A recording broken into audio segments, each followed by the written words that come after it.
Alors coucou tout le monde, on se retrouve pour une vidéo où cette fois je vais vous parler donc de l'enveloppe punchboard dont je vous ai déjà vanté les mérites mais vous avez rien vu. Donc dans cette boîte j'ai mis mes petites réalisations, donc je vais vous montrer tout ça. Alors juste pour rappel de l'enveloppe punchboard, donc c'est cet outil là qui sert évidemment normalement au premier lieu à faire des enveloppes, mais moi je m'en sers pour faire plein d'autres choses, et ce qui est bien c'est qu'on peut faire plein de choses. D'ailleurs Pinterest et YouTube sont une source d'inspiration pour cet outil qui franchement est top. Si je dois vous en recommander un, c'est celui-là parce qu'il est vraiment génial. Enfin moi j'adore. Alors je vais pas vous montrer l'utilisation, je vais vous montrer les réalisations qu'on peut faire avec, et ce que je ferai je pense dans le courant de la semaine prochaine, alors ce sera peut-être hors dimanche, je vais voir, je vous ferai certainement des tutos regroupés, parce qu'en fait dans ma boîte j'ai plein de projets, mais je peux pas tout faire dans une vidéo parce que ça va durer trop longtemps, ça va être chiant. Donc je vais vous faire des projets très rapides avec le... Enfin, je vais vous montrer ce qu'on peut faire avec, et vous allez voir, ça prend un temps... Enfin, c'est super rapide. Alors, je vais poser... je vais l'enlever même... hop.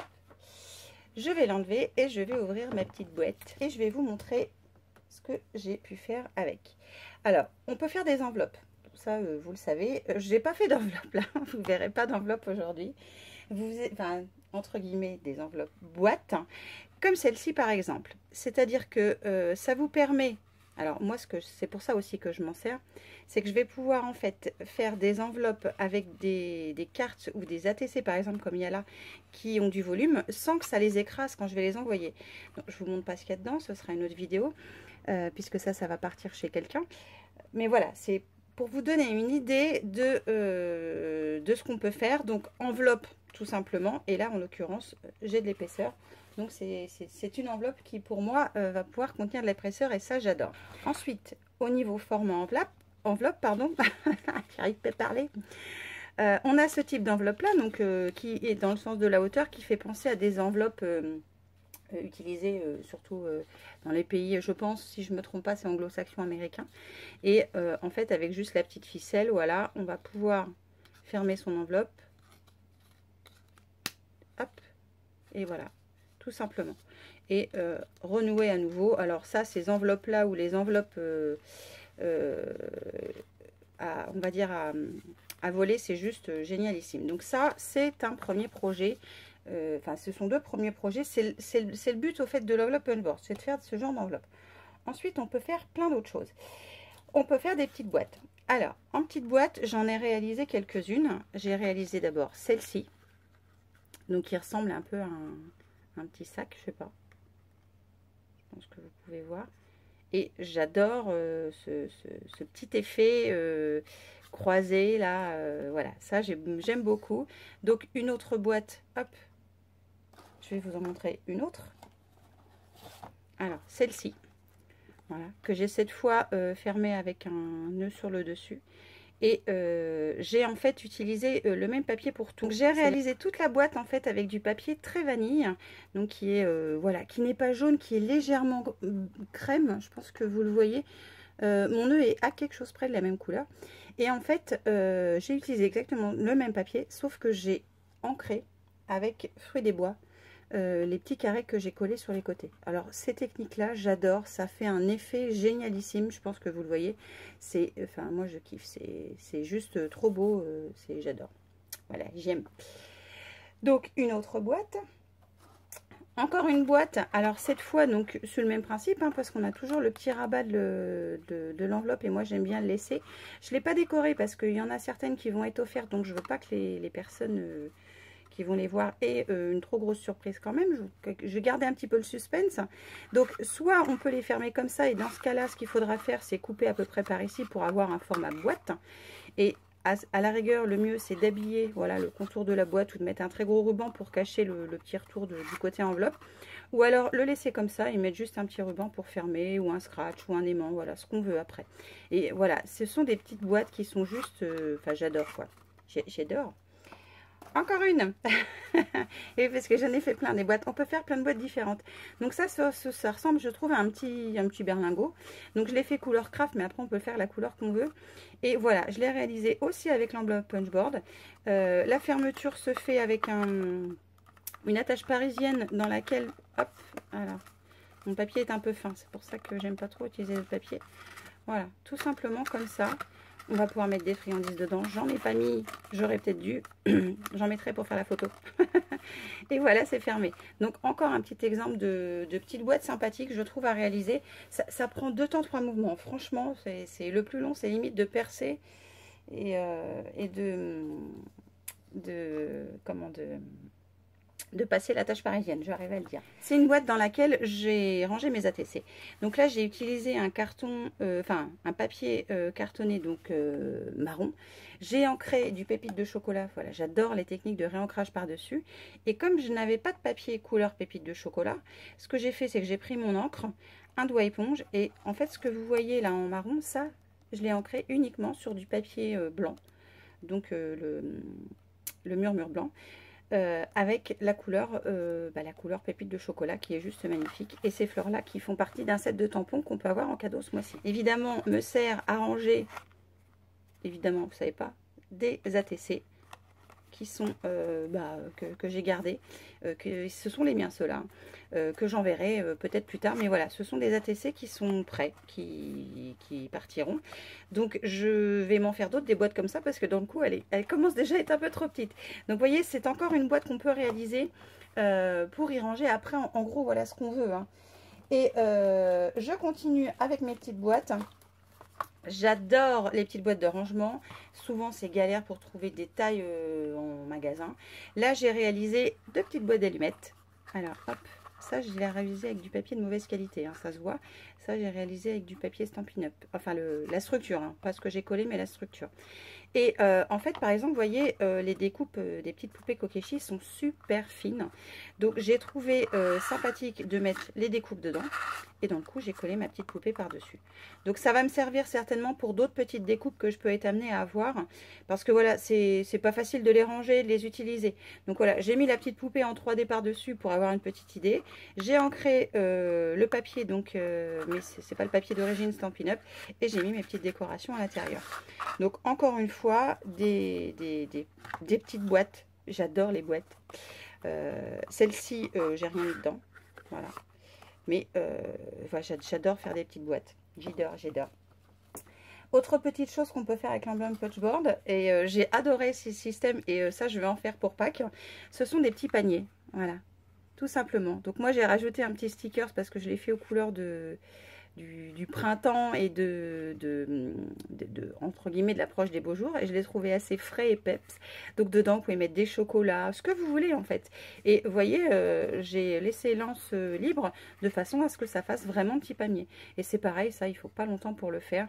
Donc voilà, encore une réalisation. Hop, je vais le mettre par ici, le petit panier que j'aime faire. Ensuite on va pouvoir réaliser des nœuds. Alors ça, je pense que vous le savez, mais voilà, on va pouvoir réaliser des nœuds. Donc là, j'ai 2 nœuds différents, parce qu'il y a 2 manières de faire les nœuds avec l'enveloppe Punchboard. Donc voilà, c'est 2 petits nœuds. En 2 temps 3 mouvements, c'est pareil. Il ne faut pas longtemps. Même des chutes de papier ou des papiers que vous colorisez vous-même, ça suffit. Il n'y a rien besoin de plus, hein. Je pense que vous le voyez bien, mais voilà, ils sont comme ça. On a 2 nœuds différents. Voilà. Alors, je les ai fait à pan droit, mais on peut les faire à pan entre guillemets tombant, et ça fait tout aussi joli. Ensuite, on va pouvoir réaliser des bordures. Alors, je vais vous montrer celui-là après. Donc, on va pouvoir, je vous disais, on va pouvoir réaliser des bordures comme j'ai fait là. Alors, je vous ai montré quelques exemples. C'est-à-dire qu'on va pouvoir réaliser des bordures comme ça. Je pense que vous allez voir. Peut-être que je mette sur du blanc. Ouais, non, même pas. Bon, je pense que vous voyez là, j'espère. Donc voilà, des bordures de différentes largeurs au niveau des creux. Alors je sais qu'on appelle ça les vallées ou je sais plus quoi. Moi je suis nulle, je sais pas trop. Donc je vous en ai fait plusieurs. Donc il y a celle-ci qui est assez serrée. J'en ai fait une autre encore un petit peu moins là, avec plus un aspect je dirais un peu piquant, mais après rien n'empêche d'arrondir un petit peu. Celle-ci avec des vallons un petit peu plus prononcés. Et la dernière avec des vallons encore plus prononcés. Donc ça peut être bien si vous n'avez pas de perforatrice de bordure. Vous pouvez faire vos bordures. Après, moi je les ai fait à intervalles tout le temps réguliers, mais vous n'êtes pas obligé, hein. Vous faites comme vous voulez après. C'est juste pour vous montrer voilà tout ce qu'on peut faire avec. parce que vraiment, je trouve cet ustensile juste top. Ensuite, j'ai préparé, alors là, je l'ai colorisé moi-même. Hein. J'adore ce papier. C'est un papier que vous pouvez gagner jusqu'au 31 mars. Donc puisque c'est la période Celebration, donc c'est un papier avec des il est tout uni, hein, il n'y a pas de couleur, c'est moi qui ai colorisé avec ça et de l'eau, voilà. Et voilà, j'aime beaucoup ce papier parce qu'il a des reflets, il est très épais, c'est une super bonne qualité, enfin je l'adore. Et donc j'ai colorisé, ça c'est une chose. Et en fait ça c'est par exemple une petite carte dans laquelle vous allez pouvoir glisser soit un petit chèque, soit une petite surprise. Voilà, donc ça permet de faire cette petite encoche là. Voilà, pour pouvoir fermer votre projet. Alors j'ai rien mis à l'intérieur parce que pareil c'est quelque chose que je veux garder en surprise. Et hop, ça se referme tout simplement comme ça. Et voilà, votre projet est fait. Vous rajoutez un petit sentiment que je n'ai pas mis volontairement parce que je veux pas que la personne, si elle regarde mes vidéos, sache que c'est pour elle. Parce que forcément, il y en a qui vont se reconnaître. Mais voilà, c'est un exemple de ce qu'on peut réaliser aussi avec l'enveloppe punchboard. Et entre guillemets, peut-être le meilleur pour la fin, on va pouvoir réaliser aussi des onglets. Alors des onglets qui peuvent servir à toutes sortes de choses, un classeur, un rangement, enfin peu importe. Et là je vais vous montrer une carte sous forme d'onglet. Donc voilà, j'ai commencé à ancrer à l'éponge le papier, et vous voyez la différence de qualité du papier, c'est exactement la même encre, et personnellement je trouve, voilà, c'est exactement la même encre, sauf que c'est pas le même papier. Et voilà, je pense qu'on peut, vous pouvez vous rendre compte que là ça me forme relativement facilement des traces, et là ça fait un peu plus uniforme je trouve. Donc là je vais la décorer évidemment, hein. Mais voilà, pour vous donner une idée de la qualité du papier, là on est sur un papier Stampin' Up, là c'est un papier de chez Action, et voilà, c'est compliqué de bien faire surtout les extérieurs. Vous voyez, là c'est bien, je sais pas si vous allez voir.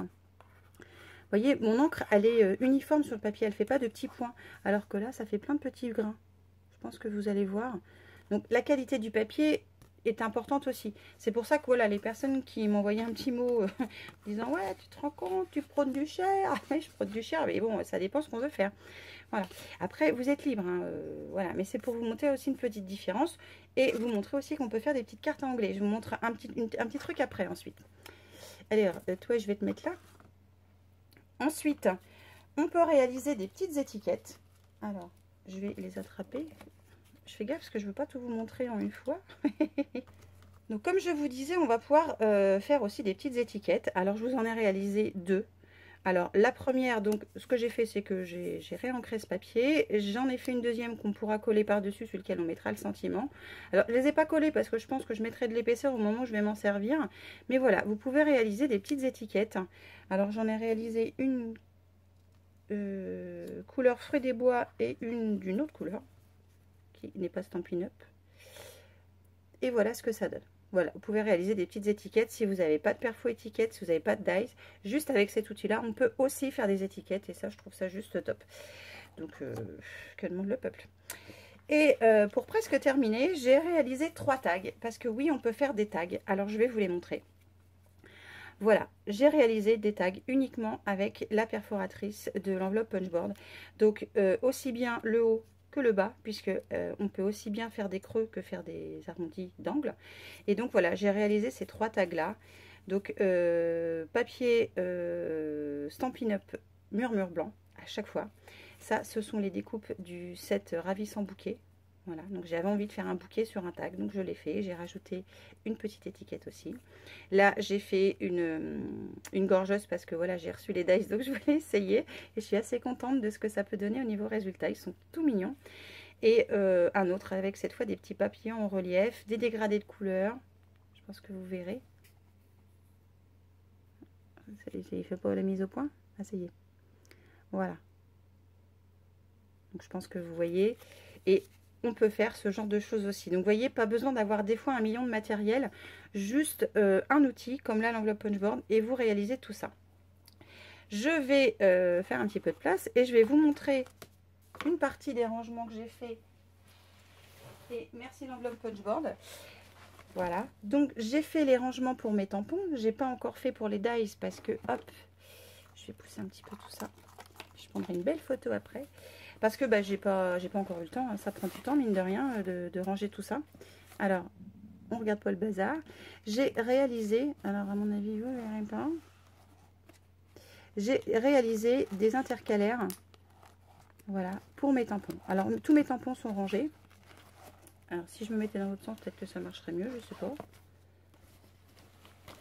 Je vais me mettre comme ça. Tous mes tampons donc, sont rangés dans des mêmes pochettes. Et j'ai réalisé des intercalaires sur lesquels je vais pouvoir noter le sujet qui est concerné.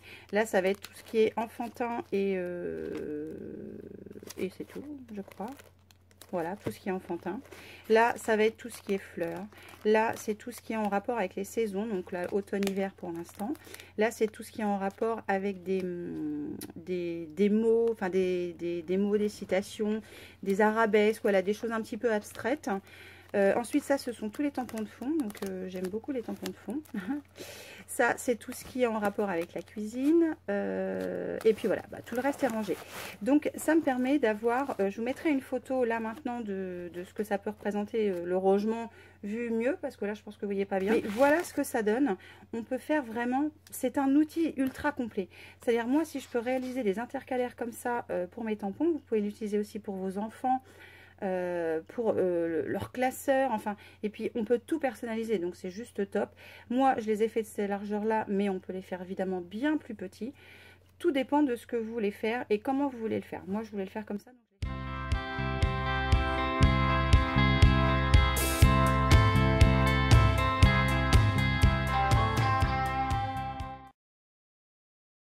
avec cette enveloppe punchboard. Franchement, voilà, je suis ultra fan de cet outil. J'adore, voilà, j'adore cet outil. Il est juste magnifique. Je pense que vous êtes rendu compte que je le kiffe. Alors, mes petits tags, ils sont... je les adore, mes petits tags, ils sont top. Et la carte que j'ai colorisée, je l'aime beaucoup aussi. Enfin, j'ai fait ça hier soir, vous voyez. À défaut de faire autre chose, j'ai fait ça hier soir, ça m'a bien détendu d'ailleurs, ça m'a fait du bien et j'étais contente, je suis assez contente d'ailleurs du résultat. Je sais pas ce que vous en pensez, mais voilà, j'aime beaucoup moi. Alors, chose importante aussi que je voulais signaler, que j'ai complètement zappé. Lorsque vous passez une commande, parce que vous pouvez passer une commande directement sur le site, sur mon site internet, je vous mettrai le lien en barre d'infos évidemment. Je vous conseille avant d'aller sur le blog, je vous mettrai aussi le lien en barre d'infos, mais c'est voilà, c'est au fil du scrap. Tout simplement parce que sur le blog, vous allez pouvoir bénéficier d'un code hôtesse. Et quand vous entrez ce code hôtesse pour une commande inférieure à 200 €, vous allez pouvoir faire partie de mes clients privilégiés. Et il y aura... Chaque mois, j'organise en fait un tirage au sort qui vous permet de remporter une des créations que j'aurais présentées soit dans le mois, soit passé. Voilà, une création que j'aurais envie de faire sur le moment juste pour vous remercier d'avoir passé une petite commande. Donc voilà, sachez que pour toute commande inférieure à 200 €, mettez ce code hôtesse pour pouvoir participer au tirage au sort. Voilà, sur ce, je vous fais évidemment plein de bisous. Et puis je vous dis à très vite pour une nouvelle vidéo. Ciao!